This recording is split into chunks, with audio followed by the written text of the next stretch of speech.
Meu genro me presenteou com um celular de última geração no Natal. Mostrei o aparelho para minha sobrinha. Ela trabalha como perita digital.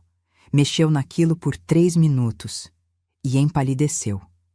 Murmurou: "Tia, isso aqui não é presente." Achei exagero dela. Mas 19 dias depois, eu entendi o tamanho do buraco em que me jogaram. Se você ainda não é inscrito, aproveita agora, porque essa história vai te deixar sem chão. Era uma quinta-feira de manhã. Eu tinha acabado de coar café, aquele cheiro bom tomando conta da cozinha, o radinho ligado no noticiário. Minha rotina de sempre. 62 anos de vida, 38 de casada até o Geraldo partir, uma filha criada, 2 netos que são minha razão de acordar. Eu achava que já tinha visto de tudo. O celular tocou. Número com DDD de São Paulo. Atendi achando que era engano. Dona Jurema Aparecida dos Santos? Sou eu. Aqui é do banco, setor de renegociação. A senhora está ciente de que a parcela do seu empréstimo venceu há 8 dias? Eu ri, juro. Ri alto, achando que era trote. Moço, eu não tenho empréstimo nenhum. Nunca peguei dinheiro em banco na minha vida. Silêncio do outro lado. Depois ele leu. Meu CPF, meu endereço completo, nome da minha mãe, Dona Cecília, que Deus a tenha, tudo certo. E aí veio o valor. 47 mil reais. Minha mão começou a tremer. O celular quase escapou. Sentei na cadeira da cozinha, aquela de plástico que range, e minha perna ficou bamba feito gelatina. Isso é golpe, eu disse, mas minha voz já não tinha mais certeza. O atendente explicou que o empréstimo foi feito por aplicativo, com reconhecimento facial, que tinha biometria, que tinha assinatura digital. Eu desliguei antes de ele terminar. Fiquei olhando para o nada, com o café esfriando na caneca. E aí, meu olhar caiu nele. O celular novo, aquele de última geração, que o Vinícius me deu no Natal. Ainda estava com a capinha protetora que veio de brinde. Uma capinha barata, dessas de camelô, num aparelho que custa 6 mil reais. Na hora eu achei estranho. Presente caro, acessório ordinário. Mas engoli. Eu sempre engulo. Essa é a minha fraqueza. Engolir para não criar caso. Aceitar para não perder a paz. Só que a paz já tinha ido embora, e eu nem percebi quando. 19 dias antes, minha sobrinha Patrícia tinha sentado aqui nessa mesma cozinha. Ela é perita digital, trabalha na Polícia Civil. Pediu para ver o celular, só por curiosidade. Mexeu, fuçou, fez cara feia e soltou. Tia, isso aqui não é presente. Eu pedi para ela deixar quieto. Disse que não queria confusão com a Renata, minha filha. Que genro e sogra sempre têm essas rusgas, que eu não ia estragar o Natal por paranoia. Patrícia foi embora calada. Mas antes, ela me olhou de um jeito que agora entendo. Era pena. Ela sabia que eu ia cair. E eu caí. Naquela quinta-feira, sozinha na cozinha, com o peito apertado e gosto de fel na boca, eu encarei o celular em cima da mesa.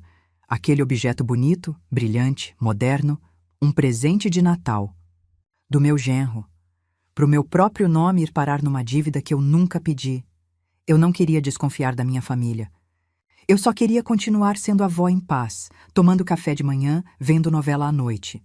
Mas aquele aparelho guardava um segredo, e minha sobrinha tinha visto. O que será que ela descobriu em apenas 3 minutos? Deixa eu voltar 19 dias. Natal. A noite que mudou tudo, só que eu ainda não sabia. Minha casa estava enfeitada do jeito de sempre. Pisca-pisca antigo, daqueles que o Geraldo comprou em 2003. Metade das lâmpadas já queimadas. Toalha de mesa vermelha, a que minha mãe bordou.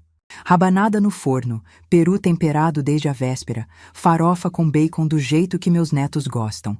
Natal de pobre é assim, simples, mas feito com mão. A Renata chegou às 8 da noite com o Vinícius e as crianças.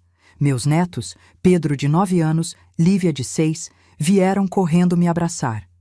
Aquele cheiro de shampoo infantil, de roupa limpa, de vida nova. Eu apertei os dois no peito e pensei, isso aqui vale tudo. Mas tinha alguma coisa errada. Vinícius entrou sorrindo. E isso, por si só, já era estranho. Em 8 anos de casado com minha filha, Ele nunca foi de sorrir para mim. Sempre foi educado, cumprimentava, sentava no canto, mexia no celular, distante. Eu já tinha aceitado. Genro é assim, não é filho, não tem obrigação de gostar da sogra. Só que naquela noite ele estava diferente. Me elogiou o cabelo. Eu nem tinha ido no salão. Pediu repetição da farofa. Perguntou da minha pressão, do joelho que dói quando chove. Ficou do meu lado na cozinha lavando louça enquanto eu guardava as sobras. Meu estômago revirou de leve. Não de doença, de desconfiança. Eu olhei para Renata, buscando explicação. Ela estava quieta, arrumava a mesa, ajeitava os pratos, mas não olhava para o marido. Nem uma vez. E quando ele falava, ela mordia o lábio. Aquele tique que ela tem desde criança quando segura choro. Quis perguntar: filha, tá tudo bem? Não perguntei, porque era Natal. Porque eu queria acreditar. No fim da noite, quando as crianças já tinham dormido no sofá, Vinícius tirou uma caixa de dentro da mochila. Embrulho bonito, papel dourado. Me entregou com as 2 mãos. Para a senhora, dona Jurema, para fazer chamada de vídeo com as crianças. Abri um celular de última geração. Tela enorme, câmera tripla, caixa lacrada. R$ 6.000 no mercado. Eu sei porque vi na propaganda. Vinícius, isso é demais. Não precisava. Ele deu de ombros. A senhora merece. Eu agradeci, abracei, até me emocionei. Mas quando fui guardar a caixa, reparei num detalhe. O selo de lacre tinha uma bolha de ar, pequenininha, quase invisível. Como se alguém tivesse descolado e colado de novo. Engoli a observação. Mais tarde, quando eles foram embora, eu fiquei na varanda vendo o carro sumir na esquina. A Renata acenou pelo vidro, mas não sorriu. Eu entrei, tranquei a porta e sentei no sofá com a caixa no colo. Fiquei ali no escuro, com o pisca-pisca piscando torto na parede. Alguma coisa em mim sabia. Esse presente era pesado demais. Esse sorriso era ensaiado demais. Esse silêncio da minha filha dizia mais do que qualquer palavra. Eu não queria brigar. Eu só queria que minha família fosse de verdade, não esse teatro que eu fingia não ver. Na manhã seguinte, liguei o celular. Achei lindo, moderno, fácil de mexer. E comecei a usar. Sem saber que, cada vez que eu olhava para a tela, alguém estava olhando de volta. Por que minha filha não conseguia encarar o próprio marido?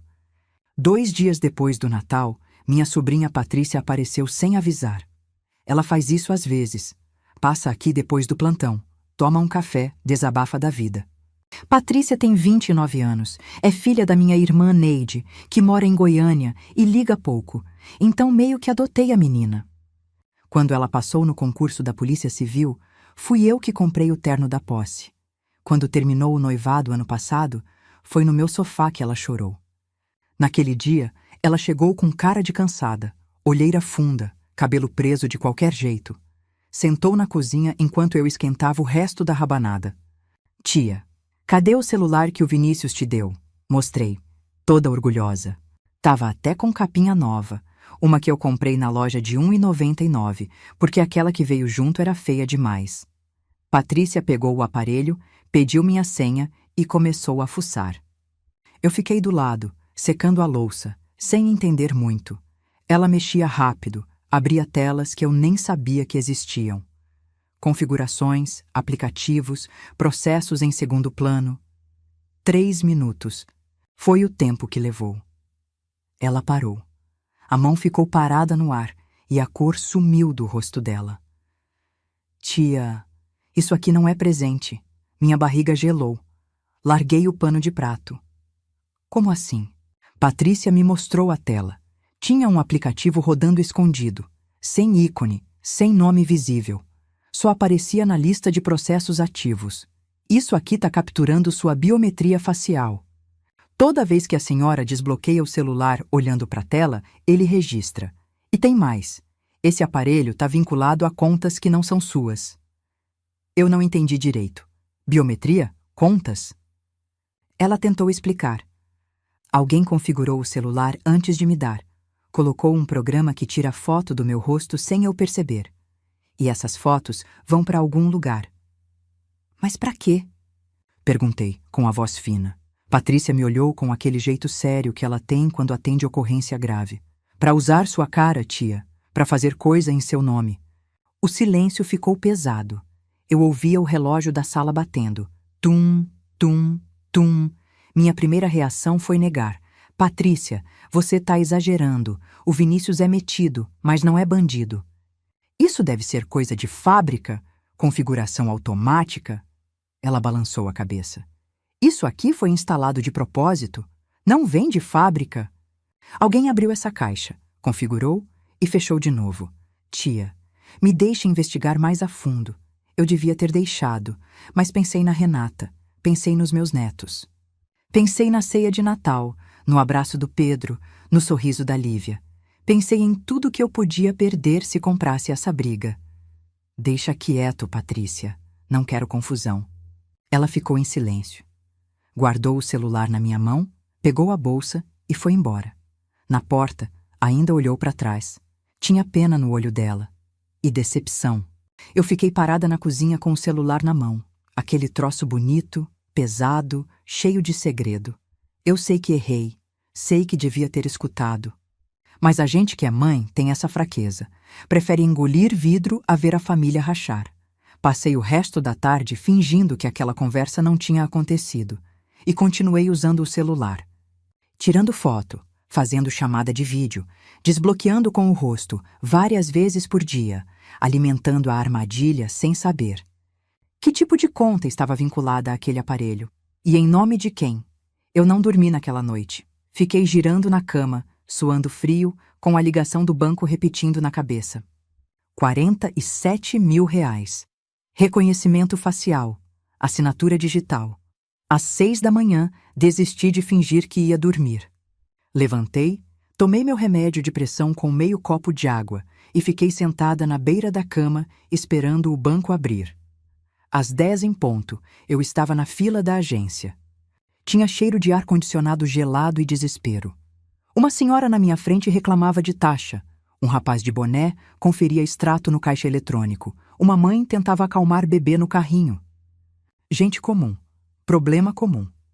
Eu me perguntei se alguém ali também estava descobrindo que a vida tinha virado do avesso. Quando chamaram minha senha, minhas pernas tremeram.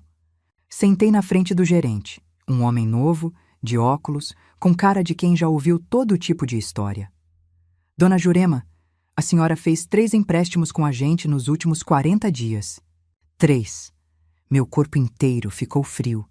Ele virou a tela do computador para mim. Os números estavam ali, preto no branco. Um de 47 mil, um de 62 mil, um de 75 mil. Total, 184 mil reais. Minha visão escureceu nas bordas. Agarrei a beira da mesa para não cair da cadeira. Eu nunca fiz isso, consegui dizer. Nunca. Nem sei mexer direito em aplicativo. O gerente suspirou. Já tinha visto esse filme antes. Dona Jurema, os empréstimos foram feitos pelo nosso app, com biometria facial e digital. Olha aqui. Ele clicou em alguma coisa e apareceu uma foto na tela. Era eu. Mas o ângulo era estranho. De baixo para cima, como se a câmera estivesse no meu colo, apontada para o meu rosto. E aí eu entendi. Toda vez que eu desbloqueava o celular olhando para a tela, ele tirava foto. Toda vez que eu digitava minha senha, ele registrava. Eu mesma, com minhas próprias mãos, dei tudo o que precisavam. A armadilha era o presente. E eu apertei o gatilho sem saber. Para onde foi o dinheiro? Perguntei, com voz de quem já sabe que não vai gostar da resposta. O gerente consultou a tela. Foi depositado numa conta empresarial. Empresa chamada VS. Consultoria VS. Vinícius Santos, meu genro. O chão sumiu debaixo de mim. Eu quis gritar, quis chorar, quis sair correndo dali, mas não fiz nada. Fiquei parada, olhando para a tela, com o rosto do meu próprio rosto me encarando naquela foto roubada. O gerente ainda falou alguma coisa sobre contestação, boletim de ocorrência, prazo. Eu não ouvi. Assinei uns papéis, peguei uma cópia do extrato e saí da agência feito zumbi. Do lado de fora, o sol de janeiro tava de rachar. Gente passando com sacola, motoboy buzinando, vida seguindo. E eu ali, encostada na parede do banco, segurando um envelope com a prova de que minha própria família me roubou. Eu não queria que fosse verdade. Eu queria que existisse outra explicação, qualquer uma. Queria voltar no tempo e nunca ter aberto aquela caixa de Natal. Mas a cópia do extrato pesava na minha mão, e o nome da empresa pesava mais ainda. Liguei para Patrícia. Dessa vez, eu ia ouvir. Quem era o dono da VS? Consultoria. E por que meu genro precisava de R$ 184 mil? Patrícia atendeu no segundo toque. Tia, tudo bem? Minha voz saiu embargada, engasgada, quase irreconhecível. Não tá nada bem. Contei tudo. O banco, os 3 empréstimos, a foto tirada de dentro do celular, o nome da empresa. Do outro lado da linha, Patrícia ficou em silêncio. Eu ouvia a respiração dela, pesada, controlada, respiração de quem já atendeu o caso assim, mas nunca na própria família. Fica em casa, tia. Não fala com ninguém. Eu passo aí depois do expediente. Desliguei e fiquei sentada no ponto de ônibus, segurando o envelope do banco. O sol queimava minha nuca, o barulho do trânsito zunia nos ouvidos. Uma mulher do lado falava no celular sobre lista de compras. Não esquece o detergente. O arroz está acabando. Vida normal. Problema pequeno. Eu queria trocar de lugar com ela. Cheguei em casa e não consegui comer. Fiz um miojo. Deixei esfriar na panela.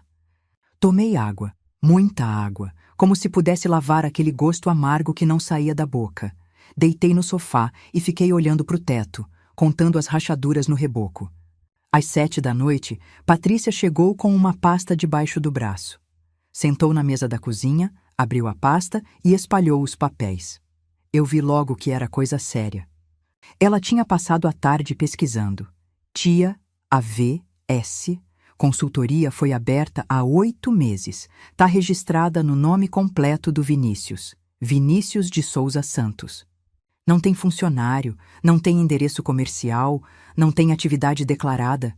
É uma empresa fantasma. Minha mão foi até o peito. Apertei a blusa como se isso pudesse segurar o coração. Tem mais, Patrícia continuou. O Vinícius tem 4 protestos em cartório. Dívida com financeira, com loja de departamento, com clínica odontológica. Nome sujo em 3 cadastros de inadimplente. E o pior, ele está respondendo a uma ação de despejo do apartamento antigo, aquele que eles moravam antes de mudar para a casa nova. Ação de despejo? Ficou devendo 8 meses de aluguel. A Renata sabe disso? Eu balancei a cabeça, atordoada. Renata nunca tinha comentado nada. Pelo contrário, quando eles se mudaram, em setembro, ela disse que era para ter mais espaço para os meninos. Parecia feliz, parecia. E aí me veio uma lembrança. Outubro. Renata me mandou foto de um carro novo. Prata, 0 quilômetro, cheirando a couro. Olha o presente de aniversário que o Vini me deu, mãe! Eu respondi com um emoji de coração, orgulhosa do genro provedor. Provedor. Eu quis rir e chorar ao mesmo tempo. Patrícia, de onde veio o dinheiro desse carro? Ela me olhou firme. Do primeiro empréstimo. Tia, aquele de 47 mil. A data bate. Ele pegou o dinheiro no seu nome e deu de presente para a mulher. Meu estômago revirou. Engoli seco, mas não tinha nada para engolir. Eu lembrei do Vinícius no Natal. O sorriso forçado, a gentileza exagerada, o elogio falso para o meu cabelo. Ele tem um tique. Quando mente, pisca rápido. Eu nunca tinha prestado atenção. Mas agora, lembrando, ele piscou a noite inteira. Patrícia juntou os papéis de volta na pasta. Ele está afundado em dívida, tia, e achou um jeito de sair, usando a senhora. Eu não queria acreditar que meu genro era capaz disso. Mas eu também não queria acreditar que minha filha casou com um homem assim. A pergunta que martelava era outra. Renata sabia? Ela fez parte disso ou também foi enganada? Na manhã seguinte, acordei com uma decisão. Eu precisava olhar nos olhos da minha filha. Tomei banho, vesti uma roupa simples, passei um batom só para não parecer doente. Me olhei no espelho do banheiro. Tinha envelhecido 10 anos em 2 semanas. Olheiras fundas, canto da boca caído, olhar de quem não dorme direito, mas eu não podia fraquejar. Não ainda. Peguei 2 ônibus até o bairro da Renata. 40 minutos de viagem, espremida entre trabalhador indo para o serviço, estudante com fone de ouvido, mãe com criança no colo. O ônibus cheirava a suor e a café requentado. Eu fiquei olhando pela janela, vendo a cidade passar, tentando ensaiar o que ia dizer. Não ensaiei nada. Não tinha palavras para isso. Cheguei na casa às 9h30. Toquei a campainha. O portãozinho de grade rangeu quando a Renata abriu. E aí eu vi. Minha filha estava destruída. Olheiras piores que as minhas. Cabelo preso de qualquer jeito, camiseta manchada, chinelo arrastando. Ela tinha chorado. Os olhos ainda estavam inchados, vermelhos nas bordas. Quando me viu, não sorriu. Só abriu mais o portão e disse, com voz rouca, "Entras, mãe." A casa estava em silêncio. As crianças tinham ido para a escola. Vinícius tinha saído. Sentamos na cozinha. Uma cozinha bonita, com armário planejado e fogão de 5 bocas. Tudo financiado, eu sabia agora. Tudo fachada. Eu ia começar a falar, mas Renata foi primeiro. "Mãe, eu não sei mais o que fazer." E desabou. Contou tudo entre soluços. Vinícius perdeu o emprego há 1 ano. 1 ano inteiro escondendo. Saía de manhã de terno, voltava à noite, fingia que estava tudo normal. Quando as contas começaram a apertar, ele pegou dinheiro com a agiota. "Quanto?" perguntei, com medo da resposta. 60 mil, mas com os juros virou 120. E o homem ameaçou as crianças. "Mãe." Minha mão voou para a boca, senti o estômago subir, a garganta fechar. Renata pegou o celular e me mostrou. Uma mensagem de áudio no WhatsApp. A voz era grossa, calma demais, calma de quem não precisa gritar para meter medo. "Ou paga até sexta, ou a molecada não volta da escola." Eu quis vomitar. "E o golpe?" perguntei, forçando as palavras. "Os empréstimos no meu nome. Você sabia?" Renata me olhou com os olhos cheios de água. "Eu juro que não, mãe. Eu juro pela vida dos meus filhos. Eu só descobri quando você ligou para Patrícia ontem. Confrontei ele de madrugada." Ele admitiu. Ela chorou mais. Eu fiquei em silêncio, dividida entre raiva e dor. Raiva do Vinícius. Dor pela minha filha. E uma pergunta que eu não conseguia calar. Será que ela está falando a verdade? Eu queria acreditar. Com toda a força do meu peito, eu queria. Estendi a mão e segurei a dela. Estava gelada, trêmula. Apertei com força. "Filha, a gente vai resolver isso, mas eu preciso saber de tudo, tudo mesmo." Renata fungou. Enxugou o rosto com a manga da camiseta. "Ele tá desesperado, mãe. Não dorme, não come direito. Fica andando pela casa de madrugada, falando sozinho. Eu tenho medo do que ele pode fazer." Eu também tinha. Mas não era medo de tristeza. Era medo de mais golpe, mais mentira, mais armadilha. A verdade é que eu olhava para minha filha e via uma mulher encurralada. Ela não era vilã. Era mais uma vítima de um homem que preferia destruir a família inteira a admitir que fracassou. Mas o agiota era real. A ameaça era real. E agora eu estava no meio disso também. Como eu podia salvar minha filha e meus netos sem afundar junto? A porta da frente bateu às 11h30. Eu reconheci o barulho dos passos antes de ver o rosto. Vinícius entrava em casa como sempre entrou, pisando firme, dono do espaço. Só que dessa vez, quando chegou na cozinha e me viu sentada com a Renata, ele travou. Por meio segundo, vi medo nos olhos dele. Depois, a máscara voltou. Dona Jurema. Que surpresa! Ele foi até a geladeira, pegou uma garrafa de água, bebeu direto no gargalo. Calmo. Tranquilo demais.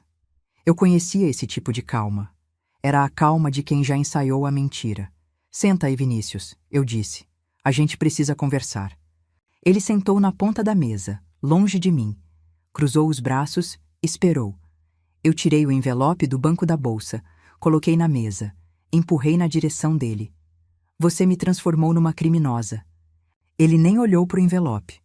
Ficou olhando para mim, com aquele sorrisinho de canto que ele faz quando acha que é mais esperto que todo mundo. Eu nunca tinha reparado como aquele sorriso era feio. "Dona Jurema, eu não sei do que a senhora está falando." "VS, consultoria", eu disse. R$ 184.000 em empréstimo no meu nome. Biometria tirada do celular que você me deu. Quer que eu continue? O sorriso sumiu. Ele descruzou os braços, olhou para Renata, que estava encolhida na cadeira, mordendo o lábio até sangrar. E depois voltou para mim. E aí eu vi a mudança. O medo virou outra coisa.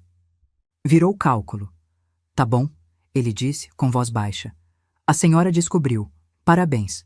E agora? Vai fazer o quê? Denunciar? Vou. Ele riu. Uma risada curta, seca, sem humor nenhum. Vai, é? Então deixa eu explicar uma coisa para a senhora. Se inclinou para frente. Os olhos dele tinham uma frieza que eu nunca tinha visto. Desespero faz isso com a pessoa. Transforma em bicho acuado. A biometria é sua. A assinatura digital é sua. O celular está no seu nome. A foto no sistema do banco é da sua cara. Sabe o que vai acontecer se a senhora for na polícia? Vão perguntar. Dona Jurema, como a senhora não percebeu que fez 3 empréstimos? E a senhora vai dizer o quê? Que o genro malvado armou tudo? Ele balançou a cabeça. Quem vai acreditar numa velha que diz que não sabia? A palavra velha me acertou no peito como tapa. Minhas mãos tremeram. A boca secou. Eu quis responder, mas a voz não veio, porque no fundo eu sabia que ele tinha razão. A armadilha era perfeita, e a prova apontava para mim. Renata soluçava baixinho. Vinícius se levantou, pegou a chave do carro no balcão. Se a senhora ficar quieta, eu dou um jeito de pagar. Vai demorar, mas pago. Agora, se resolver criar problema... Ele deixou a frase no ar. Não precisava terminar. Foi embora. A porta bateu de novo. O silêncio que ficou era pior que grito. Eu olhei para minha filha. Ela não levantou a cabeça. A vergonha era tão grande que cabia na cozinha inteira. E eu ali, com 62 anos, sentindo que minha vida não era mais minha. Meu nome, meu rosto, minha história, tudo tinha sido roubado. E o ladrão dormia na cama da minha filha. Eu não queria vingança. Eu só queria voltar a ser gente de verdade. Não essa velha que ele disse que ninguém ia acreditar. Mas como provar que eu não assinei o que a minha própria cara assinou? Naquela noite, eu não preguei o olho. Fiquei deitada no escuro, ouvindo os barulhos da casa. O vento batendo na janela, o cachorro do vizinho latindo lá longe, o zumbido da geladeira velha. Sons que eu conheço há 30 anos. Sons de uma vida que agora parecia de outra pessoa. A frase dele não saía da minha cabeça. Quem vai acreditar numa velha? Virei pro lado esquerdo. Pro direito, de barriga para cima, nada adiantava. Tinha um peso no peito que não deixava o ar entrar direito. Levantei às 3 da manhã, fui pra cozinha, esquentei leite. Fiquei sentada no escuro, segurando a caneca quente, deixando o calor passar pras mãos frias. E foi ali, naquela cozinha escura, que a ficha caiu. Eu passei a vida inteira costurando. 40 anos com agulha e linha na mão. E o que é costura? É pegar pedaço que sozinho não faz sentido e juntar até virar peça inteira. É olhar para o tecido e enxergar a roupa que ainda não existe. É paciência, precisão e saber esperar o momento certo de arrematar. Vinícius me subestimou. Achou que eu era só uma velha boba, fácil de enganar. Mas velha boba não cria filha sozinha depois de viúva. Velha boba não sustenta casa com costura de encomenda. Velha boba não sobrevive 62 anos nesse país. Eu não sou boba. Eu sou costureira. E costureira sabe montar quebra-cabeça. Fui pro quarto e peguei meu caderno de anotações. Aquele caderno velho, de capa dura, onde eu anoto medida de cliente, modelo de roupa, prazo de entrega. Sentei na mesa da cozinha com uma caneta e comecei a escrever. Celular manipulado. Patrícia pode provar. Empresa fantasma. Documento do cartório. Dívidas escondidas. Certidões de protesto. Ameaça do agiota. Áudio no celular da Renata. Eu tinha peças. Mas faltava o arremate. A confissão. Vinícius era esperto. Ele não ia repetir o que disse na cozinha na frente de polícia ou juiz. Ele ia negar. Ia chorar, ia fazer papel de marido desesperado que só queria salvar a família. E no fim, Quem ia parecer vilã era eu, a sogra amarga que quer destruir o casamento da filha. Eu precisava que ele confessasse, e precisava de testemunha. Não testemunha qualquer. Testemunha que ele não pudesse acusar de conspiração comigo. Às 6 da manhã, liguei para Patrícia. Tia, aconteceu alguma coisa? Aconteceu. Eu pensei a noite inteira e tenho um plano. Contei tudo. A ideia, os riscos, o que eu precisava dela.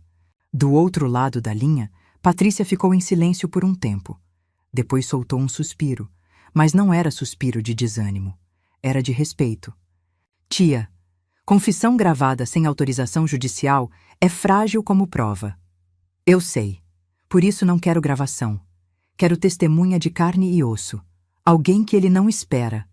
Patrícia ficou quieta de novo.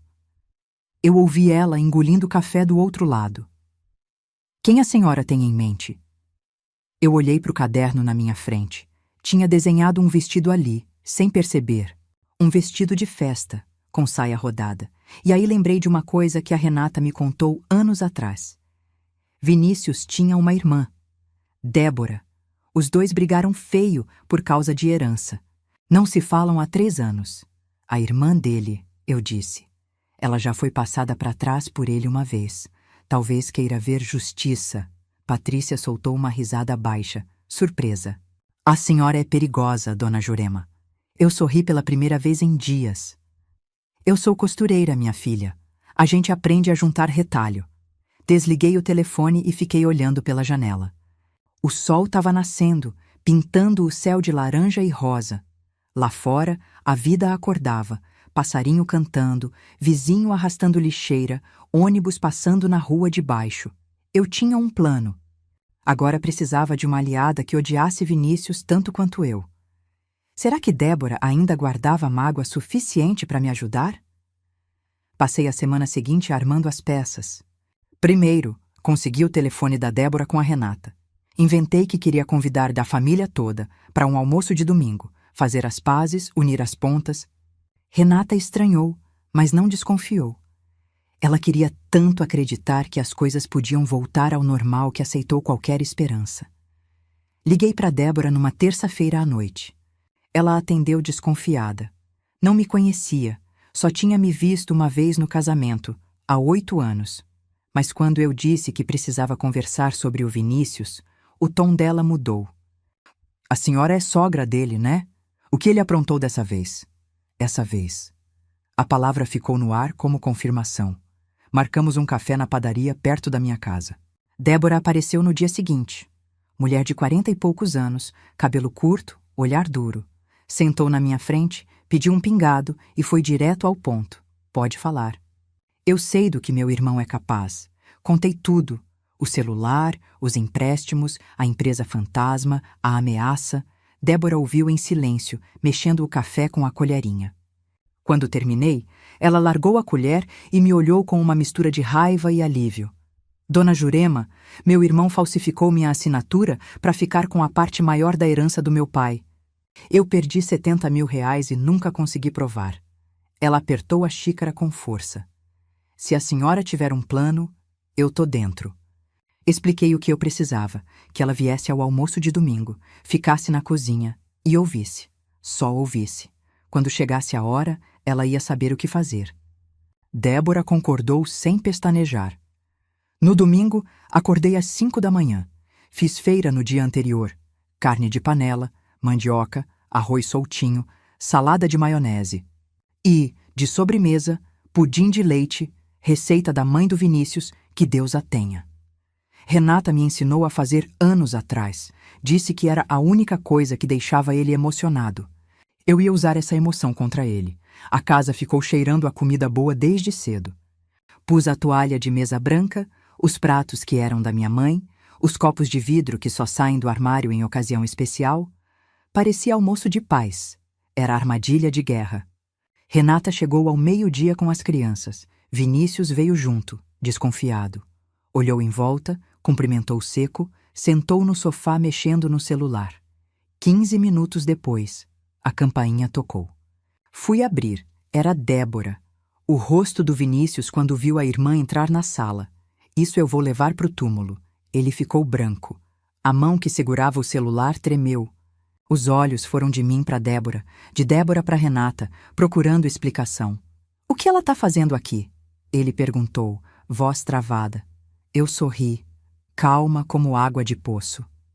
"Ora, Vinícius, é sua irmã. Tá na hora de fazer as pazes, não acha? Família é tudo." Ele ficou em silêncio, engoliu seco. Viu o pomo de Adão subindo e descendo. Débora entrou. Cumprimentou Renata com um abraço frio, fez carinho nas crianças, sentou na cadeira de frente para o irmão. O almoço foi tenso como corda de violão afinada demais. Eu servia, sorria, fazia pergunta inocente. "Vinícius, você que entende de tecnologia, me explica esse negócio de Pix?" Ele respondia monossilábico, sem tirar o olho da irmã. Na hora da sobremesa, coloquei o pudim na mesa. O cheiro de caramelo subiu. Vinícius olhou para o doce e eu vi alguma coisa quebrar nele. Uma fresta de menino no meio de tanto cálculo. Débora também viu e entendeu que aquele era o momento de afrouxar a presa antes de apertar. O que será que Jurema combinou com Débora antes desse almoço? Depois do pudim, fiz meu movimento. "Vinícius, posso trocar uma palavra com você?" Lá no quintal, só nós dois. Ele hesitou. Olhou para Renata, que desviou o olhar. Olhou para Débora, que fingia mexer no celular. Por fim, levantou devagar, como o bicho que fareja a armadilha, mas não sabe onde ela está. Saímos pela porta da cozinha. Meu quintal é simples, tanque de lavar roupa, varal de arame, um pé de jabuticaba que o Geraldo plantou quando a Renata nasceu. Encostei no tanque, cruzei os braços. Vinícius ficou de pé perto da porta, pronto para fugir. "Relaxa", eu disse, com voz mansa. "Eu chamei você aqui para resolver, não para brigar." Ele franziu a testa. "Resolver como?" Eu suspirei fundo. Tinha ensaiado esse momento a semana inteira. "Vinícius, eu sei que você está afundado. Dívida com agiota, nome sujo, desemprego. Eu sei o peso disso. E eu sei que você fez o que fez porque não viu outra saída." Ele ficou calado, mas os ombros baixaram um pouco, a guarda cedendo. "Eu não quero polícia", continuei. "Não quero ver pai dos meus netos preso. O que eu quero é resolver essa situação e seguir em frente." Vi a mudança nos olhos dele. A desconfiança deu lugar a outra coisa. Esperança. Esperança de quem está se afogando e vê uma boia. "Resolver como?" repetiu, agora com voz mais fraca. "Eu pago as dívidas." Ele piscou. "Uma vez? Duas? A senhora paga?" "Pago. Tenho um dinheiro guardado da venda do terreno do Geraldo. Mas antes, eu preciso saber o tamanho total do buraco. Quanto você deve pro agiota? Quanto você pegou no meu nome? Tem mais alguma coisa que eu preciso saber?" Eu falava calma, quase doce, como mãe que perdoa filho que errou. E ele caiu. Caiu porque queria cair. Porque estava cansado de carregar sozinho. Porque achou que tinha vencido. "O agiota era 120 mil. Ele começou, falando rápido agora, como quem confessa em igreja. "Mas eu paguei metade com o primeiro empréstimo, o de 47 mil. O carro foi para acalmar a Renata, para ela não desconfiar. Os outros 2 empréstimos foram para cobrir o resto e para manter a casa funcionando." "E o celular?" perguntei, mantendo a voz firme. Ele passou a mão no cabelo, olhou para o chão. "Comprei de um cara que vende no centro. Ele instala o aplicativo antes, já vem configurado. A senhora nem ia perceber. Era só eu pegar os dados, fazer os empréstimos e pagar antes de vencer. A senhora nunca ia saber, mas eu soube. É." Ele soltou uma risada amarga. "A sobrinha da senhora estragou tudo." Eu quase sorri. Quase. O que Vinícius não viu, a janela da cozinha, atrás dele, estava aberta, e na cozinha, em silêncio, Débora segurava o celular dela na altura do peito, gravando. Ao lado dela, Renata ouvia tudo com a mão tampando a boca. Não era gravação escondida de desconhecido. Era a própria irmã registrando confissão do irmão. Era a esposa testemunhando a traição. Eu tinha minha prova. E tinha minhas testemunhas. Vinícius continuava falando, aliviado por finalmente dividir o peso. Não percebeu que cada palavra era prego no próprio caixão. Eu deixei ele falar. Deixei sair tudo. Porque costureira boa não interrompe o tecido quando ele está se desenrolando sozinho. Quando ele finalmente parou, eu disse apenas: "Obrigada por me contar, Vinícius. Agora eu sei o que fazer." Ele sorriu, achando que tinha me convencido. Não sabia que a irmã dele tinha tudo gravado no celular e que a esposa dele tinha ouvido cada palavra. Vinícius entrou pela porta da cozinha e congelou. Débora estava de pé, celular na mão, olhar de pedra. Renata estava sentada na cadeira, chorando em silêncio, os ombros tremendo. As crianças, graças a Deus, estavam na sala vendo desenho no tablet, longe daquele desastre. "O que?" Vinícius começou, mas a voz morreu na garganta. Débora levantou o celular. "Tá tudo aqui, Vini. Tudo. O agiota, os empréstimos, o celular adulterado, sua voz, suas palavras. Você acabou de confessar." O rosto dele ficou cinzento. Cor de quem vê a própria vida desmoronando em câmera lenta. Ele olhou para mim, procurando explicação, mas eu não disse nada. Só fiquei encostada na pia, braços cruzados, esperando. "Débora, você não pode usar isso," ele disse, a voz subindo de desespero. "É gravação ilegal. Não vale nada." "Talvez não valha em tribunal," ela respondeu, guardando o celular no bolso. "Mas vale para mim, vale para Renata, e vale para Dona Jurema aqui, que você chamou de velha e achou que ia engolir calada." Ele deu um passo para trás, encostou na parede. A arrogância tinha evaporado. Sobrou só um homem acuado, pequeno, patético. Vinícius saiu sem dizer mais nada.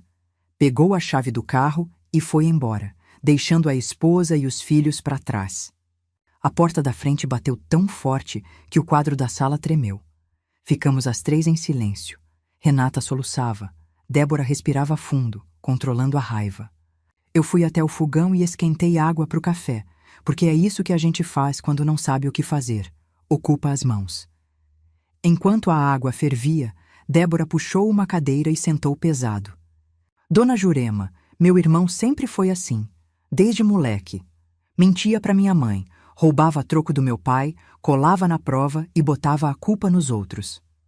Quando nosso pai morreu, há 5 anos, ele falsificou minha assinatura num documento de partilha. Ela tirou uma pasta de dentro da bolsa, colocou na mesa, abriu. Olha aqui. Escritura do lote que era para ser metade meu. A assinatura parece minha, mas não é. Eu tentei provar na época, mas advogado custava caro e eu não tinha como bancar perícia. Peguei o documento. A assinatura era caprichada demais, justamente o erro. Débora sempre assinou de qualquer jeito, garranchado. Eu sabia porque já tinha feito roupa para ela, anos atrás, e ela assinou o recibo na minha frente. Ele me tirou 70 mil reais, Débora continuou. E eu engoli porque era meu irmão. Porque minha mãe tinha acabado de perder o marido e eu não queria dar mais desgosto. A voz dela embargou. Mas agora chega. Eu servi o café em 3 xícaras. Coloquei uma na frente dela, uma na frente da Renata, fiquei com a terceira. O vapor subia entre nós, quente e amargo. Se a gente juntar os 2 casos, eu disse, devagar, mostra que ele faz isso sempre. Não foi desespero de momento. É padrão. Débora concordou com a cabeça. Padrão de estelionatário. O juiz vai ver isso. Olhei para Renata. Minha filha estava destruída, mas também estava ouvindo, pensando, juntando coragem de algum lugar fundo. Eu segurei a mão dela por cima da mesa. Tava gelada, molhada de lágrima. Filha, eu não vou te obrigar a nada, mas eu vou denunciar, com ou sem você. Renata levantou os olhos. Tinha medo ali, vergonha, dor. Mas tinha outra coisa também. Uma faísca de raiva que eu nunca tinha visto. Ela ainda não respondeu, mas eu sabia que a resposta viria. A pergunta que ficou no ar: Renata teria coragem de depor contra o próprio marido? Fui embora no fim da tarde, deixando Renata com as crianças. Débora me deu carona até em casa. No carro, ficamos em silêncio a maior parte do caminho. Ela dirigia concentrada, mordendo o canto do lábio, igualzinho ao irmão.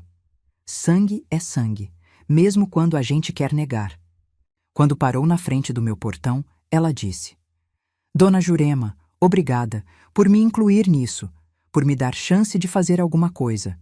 Eu olhei para ela e vi uma mulher que carregou mágoa por 5 anos em silêncio, que engoliu injustiça para não quebrar a família, que acordava de madrugada pensando no que podia ter feito diferente.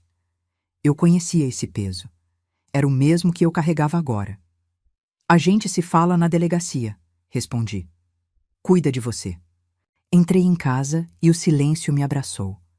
Aquele silêncio de fim de domingo, quando a rua esvazia e sobra só o barulho do próprio pensamento. Sentei no sofá, tirei os sapatos, deixei os pés no chão frio, doíam as pernas, as costas, o pescoço. Cansaço de quem correu maratona sem sair do lugar. Fui até a cozinha e guardei o resto do pudim na geladeira. Lavei as xícaras de café. Passei pano na mesa. Tarefas pequenas, automáticas, para não ter que pensar no que veio depois. Mas o pensamento veio igual. Renata, minha filha de 34 anos, que eu carreguei na barriga, amamentei de madrugada, ensinei a andar, vi se formar. Minha filha que casou achando que tinha encontrado um homem bom. Minha filha que agora precisava escolher entre o marido e a mãe. Eu sabia o peso dessa escolha. Sabia que, se ela ficasse do lado dele, eu ia perder não só o dinheiro, ia perder ela, ia perder os netos, ia virar a sogra maluca que inventou história para destruir casamento. Mas se eu ficasse quieta, ia perder outra coisa, minha dignidade, meu nome, a chance de olhar no espelho sem sentir vergonha. Eu não ia ficar quieta, não dessa vez. Tomei meu remédio de pressão, escovei os dentes, deitei na cama. Fiquei olhando para o teto, ouvindo o ventilador girar. Rezei um Pai Nosso, depois uma Ave Maria, depois desisti e fiquei só pedindo: Deus, dá força para minha filha. Dormi mal. Acordei às 4, às 5, às 6. Cada vez que fechava os olhos, via o rosto da Renata chorando na cozinha. Às 7:30 da manhã, meu celular tocou. Número da Renata. Atendi com o coração na garganta. Mãe?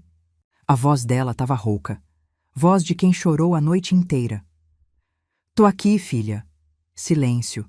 Eu ouvia, do outro lado, o barulho da cafeteira ligando. A rotina que continua mesmo quando a vida desaba. Eu pensei a noite toda, ela disse, devagar. No que você falou, no que eu ouvi pela janela, em tudo. Eu não respondi. Deixei ela ir no tempo dela. O Vinícius não voltou para casa. Mandou mensagem de madrugada dizendo que ia ficar na casa de um amigo. Nem perguntou das crianças. A voz dela tremeu, mas não quebrou. Tinha ferro ali dentro. Mãe, eu vou depor. Fechei os olhos, senti uma lágrima escorrer quente pelo canto do rosto. Filha, você tem certeza? Eu não quero te obrigar a nada. Eu sei, mas eu preciso fazer isso. Pelos meninos, eles precisam de uma mãe que não se cala quando vê errado. Eu quis abraçar ela através do telefone. Quis dizer 1000 coisas, que eu tinha orgulho, que ela era forte, que ia ficar tudo bem. Mas o que saiu foi só: eu te amo, filha. Isso não muda nunca. Renata fungou do outro lado. Eu também, mãe. Me encontra na delegacia amanhã? Encontro. Desliguei e fiquei sentada na beira da cama, segurando o celular contra o peito. O sol de janeiro entrava pela fresta da cortina, quente e teimoso. A vida continuava lá fora. Passarinho, buzina, gente indo trabalhar. Minha filha tinha escolhido. Agora faltava resolver um problema que delegacia nenhuma ia resolver sozinha. O agiota ainda estava lá fora, e ele não ia gostar de perder o devedor. A denúncia ficou marcada para terça-feira. Patrícia organizou tudo. Ela ia entregar o laudo técnico do celular. Débora ia depor sobre a falsificação da herança. Renata ia confirmar o que ouviu pela janela. Eu ia contar minha parte. O presente de Natal, os empréstimos, a ameaça na cozinha. Mas na segunda-feira de manhã, o problema bateu na minha porta. Eu estava estendendo roupa no quintal. Lençol branco, toalha de banho, as coisas simples que ancoram a gente no chão quando tudo mais flutua. O sol estava forte, cheiro de sabão em pó no ar, passarinho cantando no fio de luz. Por um minuto, eu quase esqueci o pesadelo. Aí a campainha tocou. Fui abrir achando que era a vizinha, Dona Neuza, que sempre pede uma xícara de açúcar emprestada. Mas quando abri o portão, meu corpo inteiro gelou. 2 homens. Um alto, magro, de boné preto. Outro baixo, largo, com corrente de ouro no pescoço. Nenhum dos 2 sorria. Nenhum dos 2 precisava. Dona Jurema? O alto perguntou, voz calma demais. Minha garganta fechou. Tentei responder, mas saiu só um sim rouco, quase inaudível. A gente tá procurando o Vinícius. Sabe onde ele tá? Balancei a cabeça. Rápido, nervoso. Não sei. Não moro com ele. O baixo deu um passo para frente. Não encostou em mim. Não precisava. A presença dele já era ameaça suficiente. Ele tinha um tique. Ficava estalando os dedos da mão direita. Um por um, devagar. O som fazia meu estômago revirar. A senhora é sogra dele, né? Mãe da Renata? Meu coração disparou. Eles sabiam quem eu era. Sabiam da minha filha. Olha, dona, o alto continuou. A gente não quer problema com a senhora, não. Nosso assunto é com o Vinícius.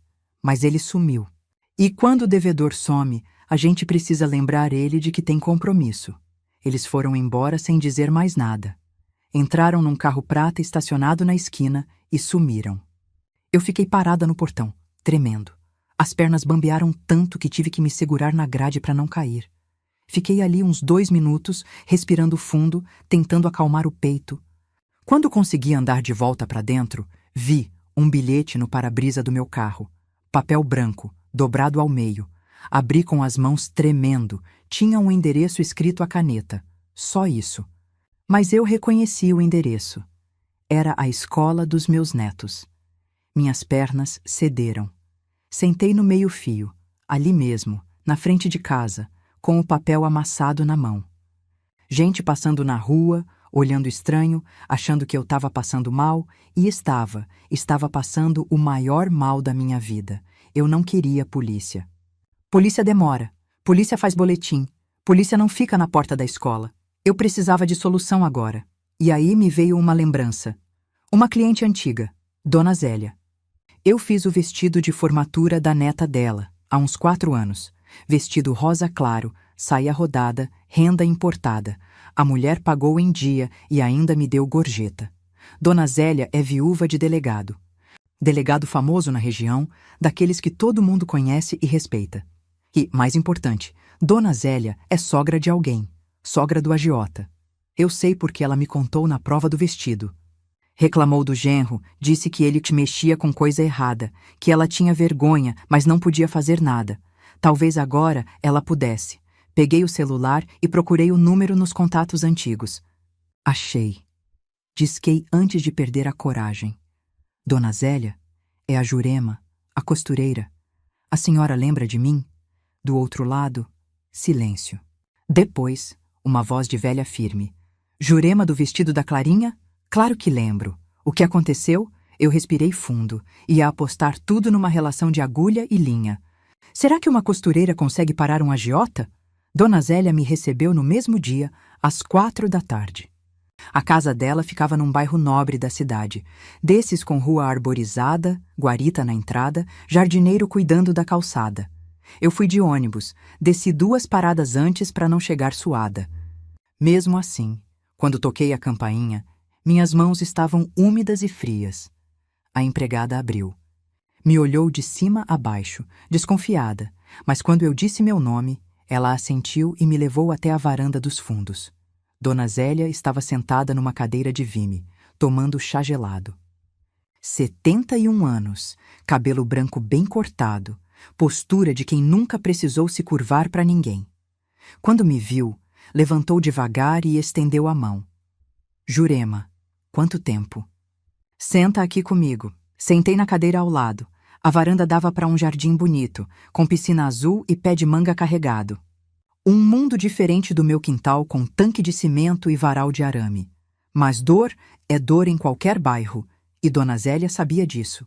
Conta o que aconteceu, ela disse, direta. Pelo tom da sua voz no telefone, não é coisa boa.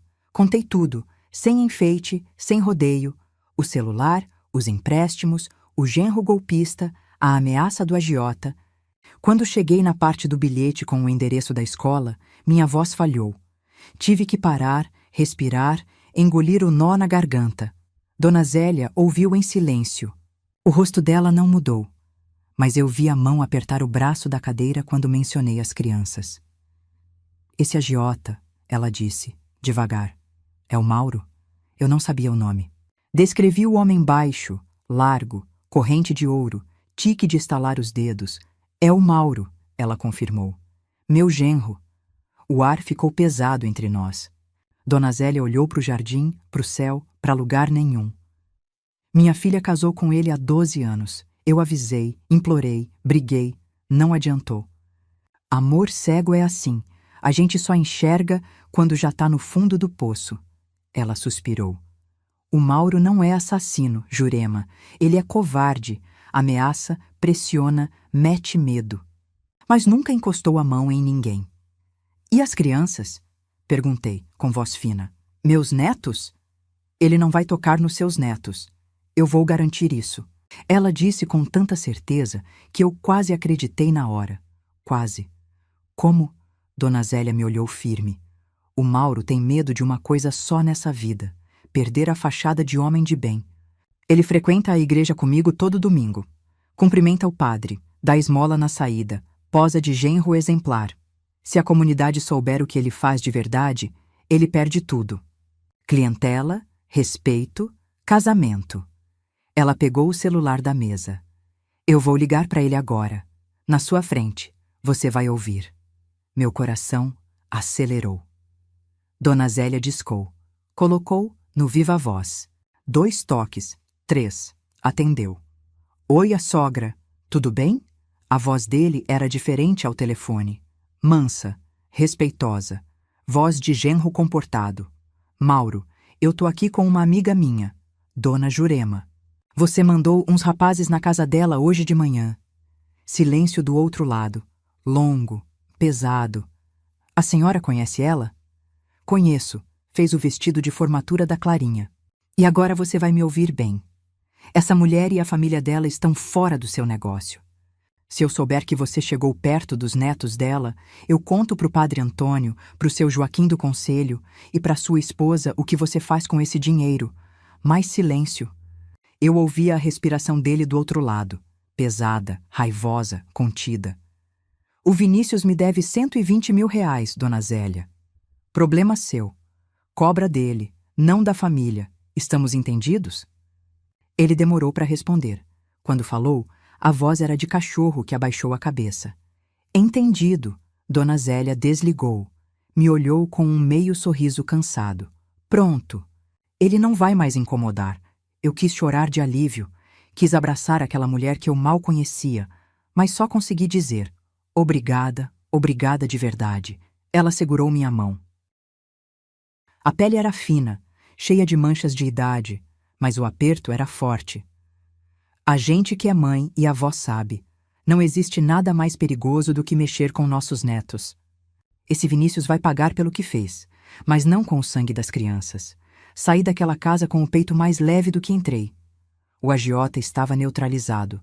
Agora só faltava a denúncia. E Vinícius, sozinho, sem proteção, ia finalmente enfrentar o que fez. Na terça-feira de manhã, eu acordei diferente. Não foi o sol entrando pela janela, nem o café que coei mais forte que o normal. Foi uma coisa por dentro, uma firmeza no peito que eu não sentia há semanas. Vesti minha melhor roupa, calça social preta, blusa azul marinho que eu mesma costurei, sapato de salto baixo que não uso desde o casamento da Renata. Me olhei no espelho e, pela primeira vez, não vi uma velha enganada. Vi uma mulher pronta para recuperar o próprio nome. Patrícia me buscou às 8. No carro, fomos em silêncio. Ela dirigia concentrada. Eu olhava pela janela, vendo a cidade acordar. Padaria abrindo, gente no ponto de ônibus, criança de uniforme indo para a escola. Vida comum. Problema comum. Todo mundo carregando alguma coisa invisível. Na delegacia, Débora já esperava na recepção. Renata chegou 10 minutos depois, com os olhos inchados, mas o queixo erguido. Nos abraçamos as três, um abraço apertado, de mulher que sabe o peso do que vai fazer. O delegado nos atendeu numa sala pequena, com ar-condicionado barulhento e pilha de processo na mesa. Homem de meia idade, bigode grisalho, olhar de quem já ouviu todo tipo de história. Mas quando Patrícia abriu a pasta com o laudo técnico, ele se inclinou para frente. A senhora tem provas consistentes, dona Jurema. Eu tinha. O laudo mostrava o aplicativo oculto no celular. Os documentos do banco comprovavam os empréstimos fraudulentos. A certidão de protesto revelava o padrão de dívidas do Vinícius. O registro da empresa fantasma ligava tudo a ele. E, por fim, o depoimento de Débora sobre a herança falsificada mostrava que não era desespero de momento, era prática reiterada. Renata depôs por último. A voz dela tremeu, mas não falhou. Contou o que ouviu pela janela da cozinha. Cada palavra, cada confissão. O delegado anotava em silêncio. Quando terminamos, ele fechou a pasta e disse: "Vou pedir a prisão preventiva. Estelionato qualificado, falsidade ideológica, fraude eletrônica. Com esse histórico, ele não vai conseguir responder em liberdade." Meu corpo inteiro relaxou.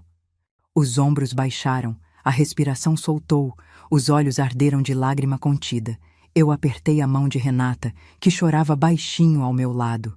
Vinícius foi preso no dia seguinte. A polícia o encontrou na casa de um amigo, no interior. Ele tentou fugir pelos fundos, mas tropeçou no próprio pé e caiu no quintal. Patrícia me contou depois, com um sorriso triste: "Ele caiu de cara na lama, tia, literalmente." Na sexta-feira, fui até a delegacia uma última vez. O delegado tinha autorizado uma visita.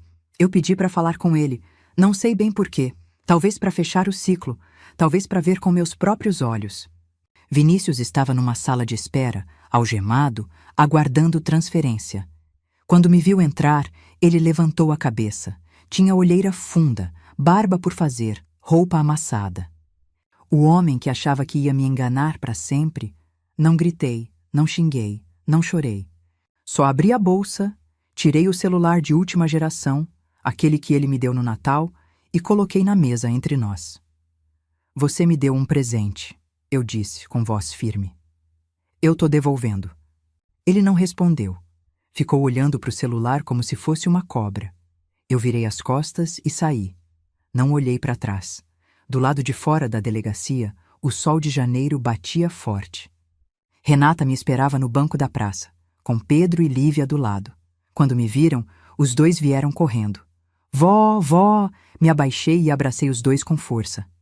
Cheiro de shampoo, de suor de criança, de vida que continua. Senti as lágrimas descerem, mas dessa vez era alívio, era gratidão, era amor que nenhum golpista consegue roubar. Renata veio logo atrás, me abraçou por cima das crianças e ficamos ali, às 4, no meio da praça, sem se importar com quem olhava. "Vamos tomar sorvete?" Pedro perguntou, puxando minha mão. Eu ri, uma risada de verdade, que vinha lá de dentro. "Vamos, meu filho, hoje a avó paga." Fomos os 4 até a sorveteria da esquina. Pedi casquinha de creme para as crianças, açaí para Renata e um picolé de limão para mim. Sentamos no banco da calçada, lambendo sorvete, vendo a vida passar. Eu olhei para minha filha, para os meus netos, para o céu azul de janeiro, e pensei em tudo o que tinha acontecido nos últimos 19 dias. O presente envenenado, a descoberta, a dor, a armadilha, a luta e a vitória. Eu não sou advogada, nem delegada, nem perita. Sou costureira. Passei a vida inteira juntando retalho, que sozinho não faz sentido, e transformando em coisa inteira, bonita, útil. Foi isso que eu fiz com essa história. Juntei as peças. Montei o quebra-cabeça. E costurei a justiça com minhas próprias mãos. Naquele Natal, meu genro me deu um celular de última geração. Eu devolvi uma lição que ele nunca vai esquecer. Nunca subestime uma mulher que passou a vida juntando retalhos. A gente sabe montar qualquer quebra-cabeça. Se você chegou até aqui, me conta nos comentários. Você já passou por alguma situação em que alguém da família te decepcionou? Como você lidou? Deixa o like, se inscreve no canal e ativa o sininho. Toda semana tem história nova. E me fala, de onde você está assistindo esse vídeo? Eu leio todos os comentários. Até a próxima.